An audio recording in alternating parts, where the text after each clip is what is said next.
only. So they're the ones perpetrating it. You follow the leads, and that's where it goes. I have seen enough evidence on this hoax of the hoax shooting of the Navy Yard, and I'm sorry for the victim, this guy Alexis, that they targeted him and they were gang stalking him. Gang stalking, basically, let's talk a little bit about gang stalking. For those who don't understand, it's nothing you want to experience. Gang stalking comes from the government, basically, but through proxies again. And they use a combination of electronic assets like satellites, microwave weaponry, that people with clearances have. Then they have these sort of black op operations that will enlist civilians and others to be kind of a covert army, covert operation that will target individuals that are politically wrong. You Christians and libertarians and stuff, you could get gang stalked now, but that's typical. Someone who has a politically incorrect message, something that's politically wrong, it's really to discredit them in their own community. So these people infiltrate the community. They're being paid to do this. And somehow it's either drug money or government money. It comes through that. It's really a policing action, if you will, covert police, okay? And they're just citizens. They move into the neighborhood even, and we've seen this too. They move in, they acclimate to the community. They act like they have jobs when they're really, working for the police, let's say, but the police meaning the federal situation. And they then they say there's a targeted person for whatever reason. They may have corporate secrets. They may have some reason they're being harassed. So they set up microwaves, and usually on the roofs, if they're living across the street, they'll have like an infrared microwave and other things, and they can and then there's satellite, and then there's trucks that have that gear in it, and they start harassing them that way, then going around physically and spreading bad rumors about them to the people in their neighborhood. So they become, they'll then, when they go to work or whatever, they will break into the house and, move things around, put in cameras, put in microphones that are secretive, very, very stealth, bug the place.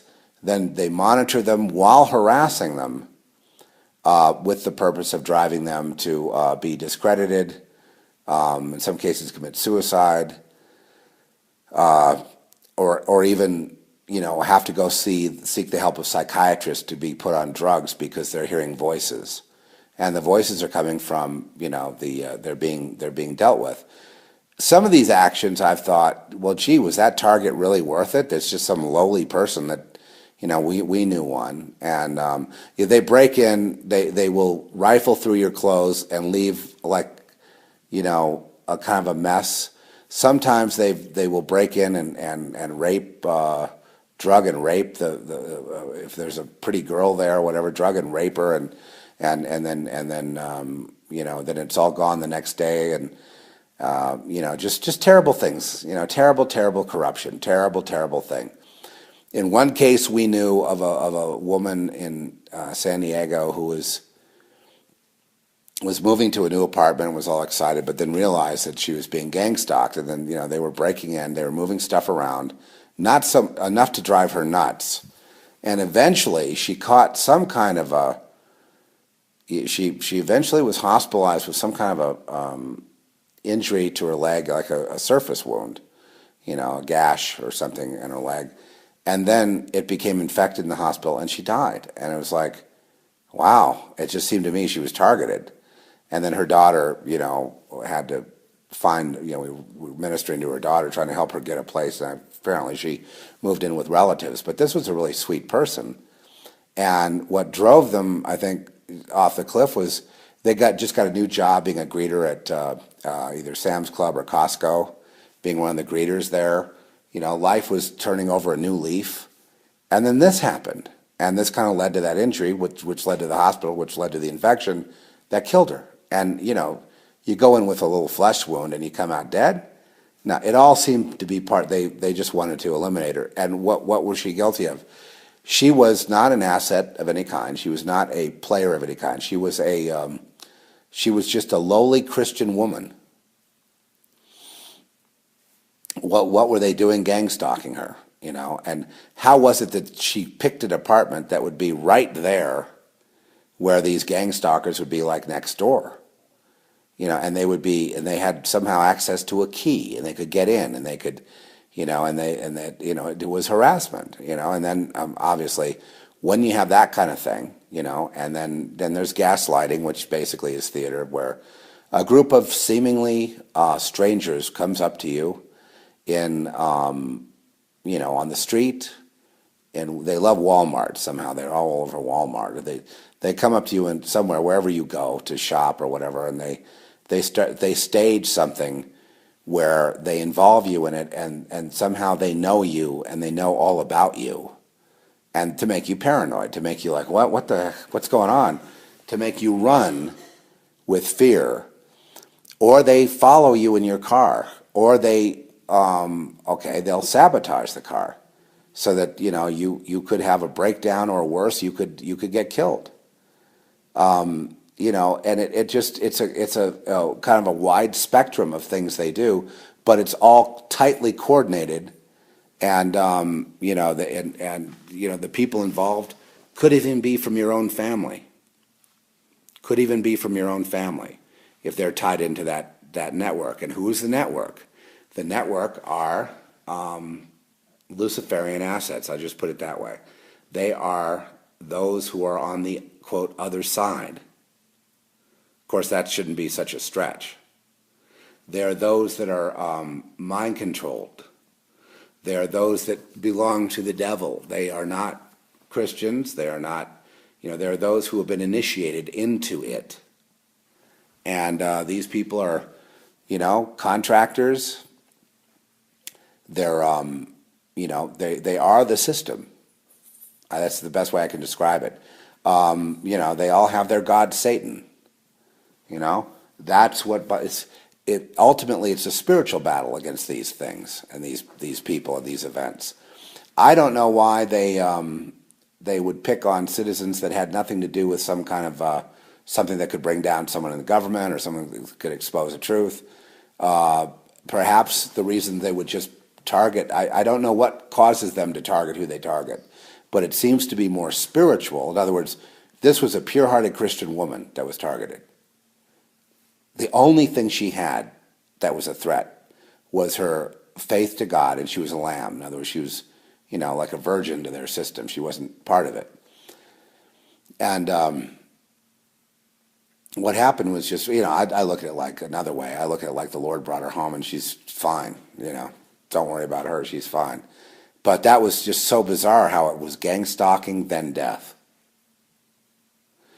And gang stalking can take place at work. It's also called bullying, you know, where they meet and they premeditate going after you, targeting you and acting like it's a random thing, driving you to quit.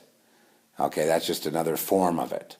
But the use of these weapons now are in the hands of the average. In other words, they can supply their people with microwave weapons in their car, so they can beam you from there. So you don't need necessarily now to tune into satellites. You can actually, you know, you can put devices in someone's house, and it can just emit a low frequency, generate an ELF that would then drive them crazy. You know, I mean, you can do. All these things are now becoming more and more in the hands of, you know, more. It's not millions of dollars to get this technology. They go hand in hand: electronic harassment and gang stalking and gaslighting, you know, and bullying at work, and, you know, where it seems like a conspiracy where there's more people tied in. It's now gone mainstream. So this kind of gang stalking, let's take another guy like Michael Hastings, okay? Definitely, you know, you could say, well, the feds were there, blah, but no, he was watched, and he was probably gang stalked because he had to go on the run. And I believe, you know, he was gang stalk harassed in the those days leading up to his death. So there's that, you know, these people, they look like civilians, but they're basically playing a game of deception. They get to know you, they say hi, they're the mechanic, they're the guy at the store, but it's all part of an elaborate sting operation where, you know, you're the target, and you're being stung because you have some information or you've been politically incorrect like Michael Hastings has. So he was harassed. He was probably harassed electronically. He was definitely messed with his car, and of course the ultimate gang stalking would be putting a bomb in the car and blowing it up. There's the ultimate gang stalking. You know, or Breitbart with a meeting he went to just prior to his death. I mean, what was that all about? You know, was that a setup? Gang stalking is simply a setup. That's the best way to describe it. It is a premeditated setup against a target, you know, just like a sting operation, just like the CIA going and infiltrating an organization so that they can eventually take it over or bust it or do something with it.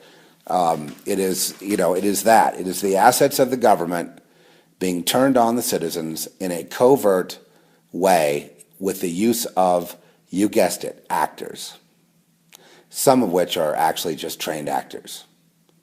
The ones who are doing the actual gaslighting and things, most of those are actors because they have to be able to act to pull it off. You know, they can't just recruit somebody and say, now go lie and act like you're this kind of person and here's your script. They all have scripts and they have to play out those scripts and they have to make it believable so that the person really believes there's some horrible conspiracy going on and it just ruins their day, which is the goal.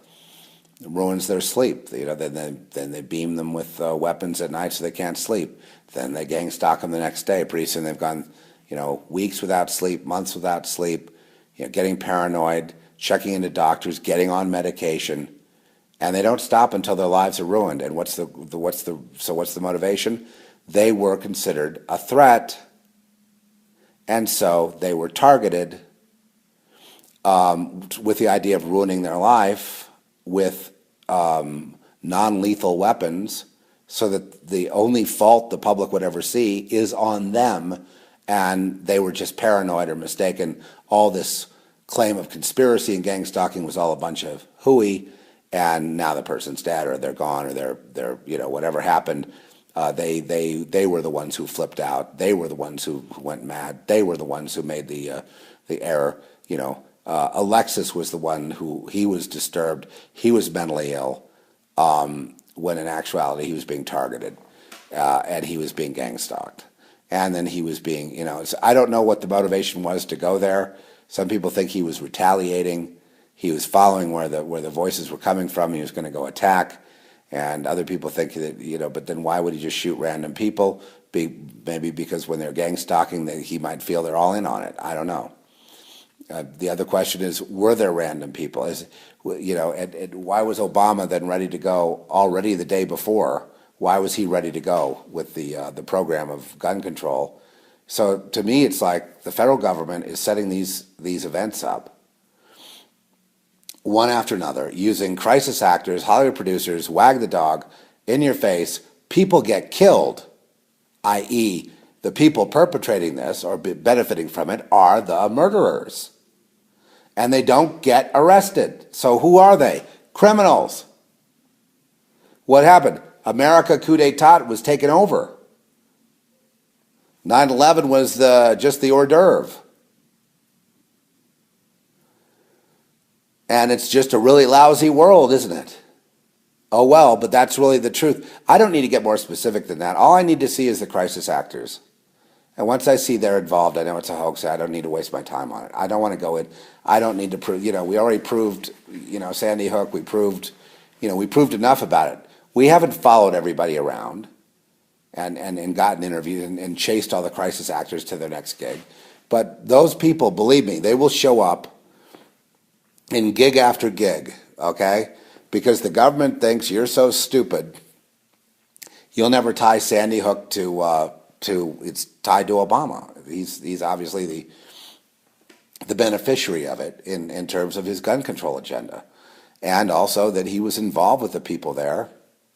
And there's pictures of some of the kids with Obama in that situation. So I'm like, well, then he's playing a part too. This is just bizarre, but the buck stops with the president. See, that's what the people have not been able to, you know, in the conspiracy world, he's a puppet. He's a puppet of Rothschild. He's a puppet of the Illuminati. He's a puppet of this, a puppet of that. No. he's a person involved, his will is engaged. If he's done criminal activity, and he has, then obviously he needs to be impeached or put in prison. But nobody is doing anything about the criminality. None of it. Not the IRS, not the targeting of people based on their political views. Gang stalking has just been sanctioned to be legal. If someone has political views that the president doesn't like, put all the assets on them. Gang stalk them. Harass them. That's basically what gang stalking is. When it gets to, the spiritual battle, it's like when I get people talking to me about it that, they're very lowly people in life. They have like an average job and they're not, they're no threat to anybody, but they're being gang stalked. And that's a different thing. There's very little difference between the criminal organizations, and criminals wouldn't want, to do that with people because there's be no benefit financially. So, there is that level to it where there's a tie-in, there's some kind of program, there's some kind of benefit that happens. There's, for example, they might be running some kind of an operation on somebody as an experiment, as an operation to take data from it, to learn from it. It could be just trying to see what it would take to drive someone to suicide, for example, and then apply it later to a target that has who is a political threat, let's say, who does have some gravitas, some power, some kind of, position. But, I mean, can you watch the United States? Can you watch the mainstream news? I mean, can you actually watch it with a straight face? I just had to start cracking up when I saw the whole Navy Yard thing. It was just a joke. From the news people cracking up and then trying to get on cue, trying to get in their character, to everybody else. It's just one wag the dog after another, brought to you by the U.S. government and Obama at the head of it, where the buck stops. And people die. And he starts crying, and and it's like, how can you do that, man? Let me tell you, Obama and people like you, not only are you extremely stupid, you're like one of the most stupid people I've ever seen in my life, because you don't realize that what's inside you is God. He has eyes and ears in your cells watching every bit of this. And there is no way for you to escape. So now you want to all become machines on the singularity. The singularity is death. The moment that you cease to be